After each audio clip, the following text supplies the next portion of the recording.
Hey everyone, welcome back to my channel. आज हम बात करेंगे डायरेक्ट एंड इनडायरेक्ट टैक्सेशन के पेपर की सर्टिफाइड कॉपीज़ की। और यहाँ पे देख सकते हो, मुझे यहाँ पे टोटल मार्क्स तो मुझे 47 दिख रहे हैं, बट मेरे मार्कशीट में मुझे 51 और 53 ऐसे कुछ मिला था। ठीक है, तो यहाँ पे देख सकते हो 4-5 मार्क्स का ग्रेस मार्क्स मुझे मिला है। ठीक है, इस ग्रेस मार्क्स और एग्ज़ाम आने ही वाला है, तो एग्ज़ाम पर भी काफ़ी वीडियोज़ लाऊँगा। पेपर स्टार्ट करता हूँ। यहाँ पे देख सकते हो मुझे एमसीक्यू में सबसे कम, मतलब पूरे पेपर में मैं कहूँ तो सबसे कम मुझे 20 मार्क्स मिले। ठीक है, बट अगर यहाँ सब्जेक्टिव मिला मिला के यहाँ पे देख सकते हो टोटल मैंने 27 मार्क्स मैंने सब्जेक्टिव में स्कोर किए हैं। ठीक है, और सबसे शॉकिंग बात मैं आपको अब बताता हूँ, मैंने डायरेक्ट टैक्स का कुछ किया नहीं था। मैंने जो नंबर लाए वो इनडायरेक्ट टैक्सेशन पर लाया। ठीक है, मेरे टीचर ने भी मुझसे बोला था कि मतलब जिनको टैक्स बहुत ज़्यादा हार्ड लगता है उसके लिए इनडायरेक्ट टैक्स उसका सेवियर है। और सही में भाई, लिटरली इनडायरेक्ट टैक्स ने मुझे बचाया, क्योंकि डायरेक्ट टैक्स है ना, मैंने क्लासेस नहीं ली थी। ठीक है, और इनडायरेक्ट टैक्स सेल्फ स्टडी भी करोगे तो हो जाएगा, वरना यूट्यूब पे भी काफ़ी सारे लेक्चर्स हैं, वहाँ से भी देख सकते हो।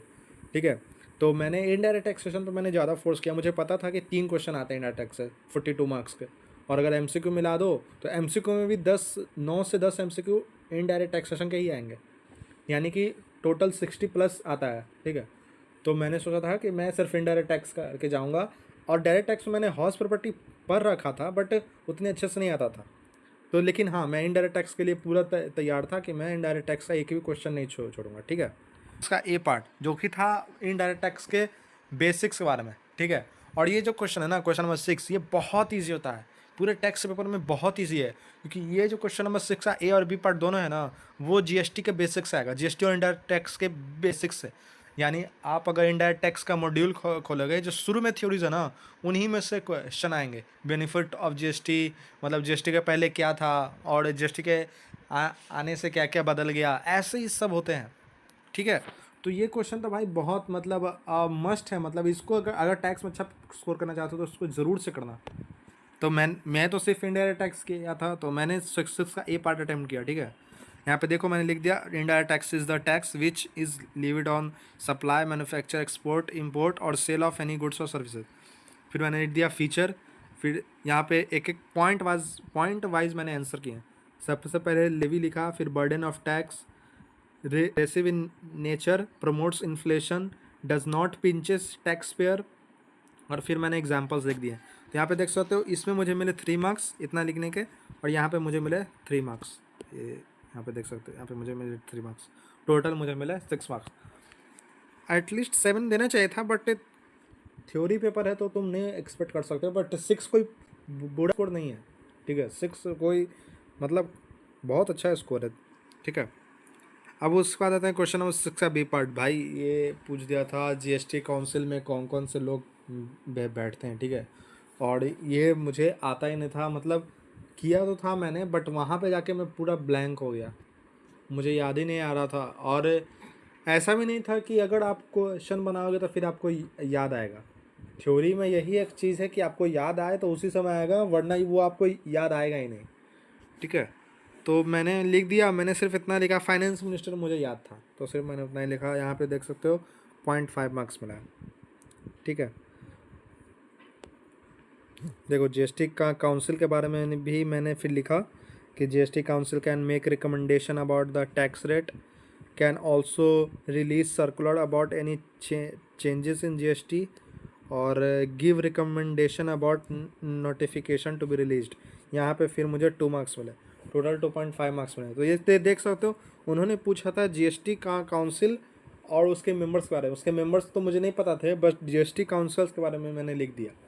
ठीक है, तो मुझे 2.5 मार्क्स मिला, जो कि सही है, स्टेप मार्किंग अच्छी थी खैर यहाँ पे। उसके बाद हैं क्वेश्चन नंबर 7 का ए पार्ट, जो कि था आरसीएम पे। ठीक है, तो आरसीएम तो हम सब जानते हैं बहुत ईजी है।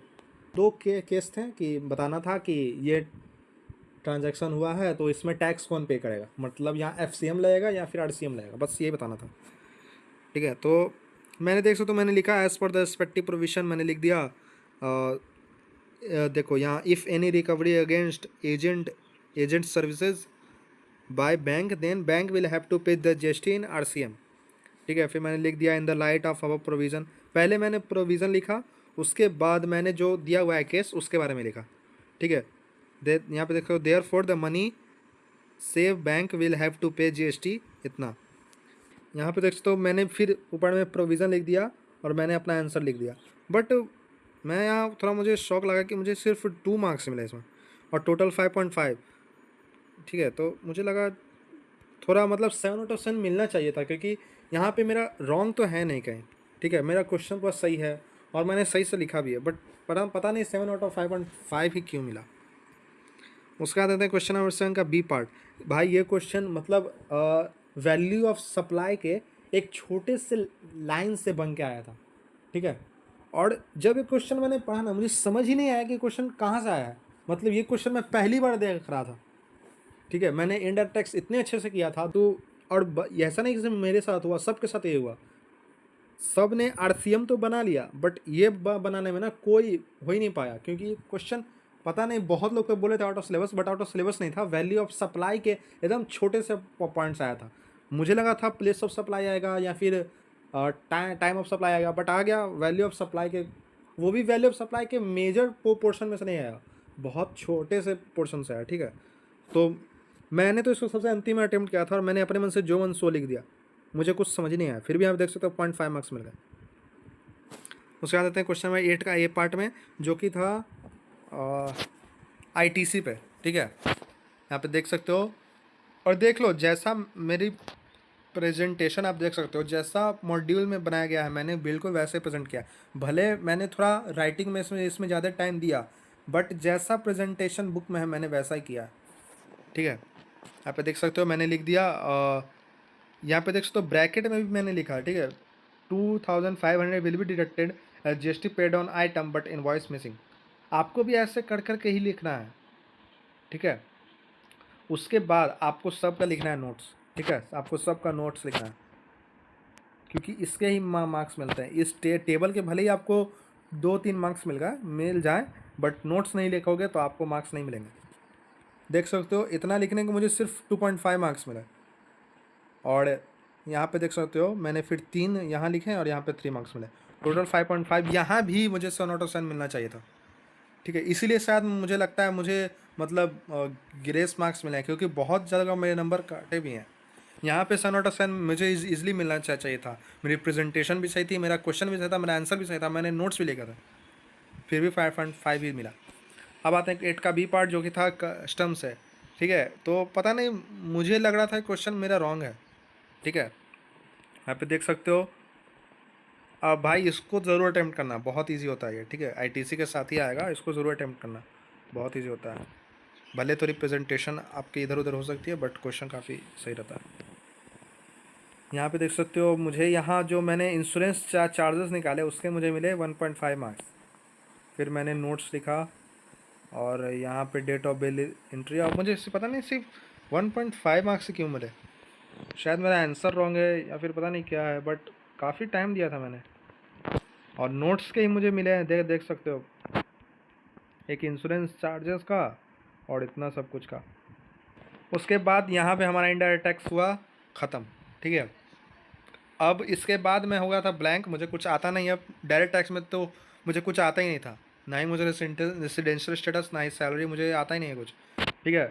लेकिन क्वेश्चन नंबर 3 का एक पार्ट जो कि था हाउस प्रॉपर्टी से, ये मैंने पढ़ा हुआ था और लोग बोलते थे कि बहुत ईजी है, डायरेक्ट टैक्स का काफ़ी ईजी है ये। तो मैंने इसको अटैम्प्ट किया, बट फिर भी पूरी तरह से अटैम्प्ट नहीं कर पाया, क्योंकि मॉड्यूल के क्वेश्चंस थोड़ा अलग था।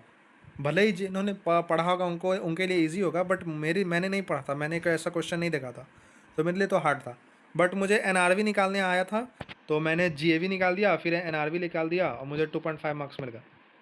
आपको भी एक क्वेश्चन नहीं आ रहा है ना, और थोड़ा सा भी आ रहा है आपको, मतलब कोई एक एडजस्टमेंट उसकी आ रही है ना, तो उसको ज़रूर बना के आओ। अगर आपके पास क्वेश्चन बचे हुए हैं और आपके पास टाइम है तो। उसका 8 का ये पार्ट जो कि था कैपिटल रेवेन्यू पे। अब सच बताओ ना, तो मुझे क्वेश्चन बिल्कुल नहीं आता है, मुझे क्वेश्चन बिल्कुल नहीं आता है। और मैंने अपने मन से, जैसे अकाउंट्स में होता है ना, मतलब रेवेन्यू और एक्सपेंडिचर, रेवेन्यू और कैपिटल, मैंने वही मान के इसको बना दिया कि शायद मेरा सही हो जाए। और भाई यहाँ पे मैं खुद शॉक हो गया कि भाई मुझे 3 मार्क्स मिल गए यहीं पे। जो कि इस क्वेश्चन मुझे उम्मीद ही नहीं थी। मैंने इसको यहाँ पे देख सकते हो, मेरी राइटिंग कितनी ख़राब है, मैंने हड़बड़ में इसको जैसे मन तैसे लिख दिया, ठीक है। और यहाँ पे देख सकते हो मुझे, यहाँ पे देखो अगर मैं नहीं अटेम्प्ट करता तो 2.5 मार्क्स यहाँ जाते हैं और मेरे 3 मार्क्स यहाँ जाते हैं, यानी कि मुझे 5 और 5.5 मार्क्स तो मुझे ऐसे ही मिले हैं बिना कोई मेहनत के। तो स्टेप मार्किंग कितनी ज़्यादा फ़ायदेमंद होती है, ठीक है। तो यही थी मेरी समरी। और जैसा मैंने कहा, मैंने 22 मार्क्स जो है इनडायरेक्ट टैक्स में उठाए, जो कि एक क्वेश्चन 7 मार्क्स का छोड़ के, ठीक है। कई जगह पे मेरे मार्क्स बहुत ज़्यादा काटे गए, मिलने चाहिए थे बट दिए नहीं, बट उससे क्या क्या लेना देना, अब तो मैं हो ही चुका हूँ पास, और इंस्टीट्यूट ने मुझे ग्रेस मार्क्स भी दिए हैं, ठीक है। तो मैं बताऊँगा आपको, एक अलग वीडियो में बताऊँगा ग्रेस मार्क्स के बारे में। और आज के लिए बस इतना ही। आप लोग भी डायरेक्ट इनडायरेक्ट टैक्स सेशन दे रहे हो, तो मेरा भी ये कहना रहेगा, इनडायरेक्ट टैक्स पे अगर आपका डायरेक्ट टैक्स थोड़ा वीक है तो इनडायरेक्ट टैक्स पे ज़्यादा फोकस करो और कोशिश करो कि उसमें ज़्यादा नंबर उठा पाओ, ठीक है। डायरेक्ट टैक्स है तो आज के लिए बस इतना ही। और एक बची है कॉपी कॉस्ट अकाउंटिंग की, वो भी मैं जल्द लेके आऊँगा। तब तक के लिए चैनल को सब्सक्राइब करके रखना और बने रहना, ठीक है। Thanks for watching.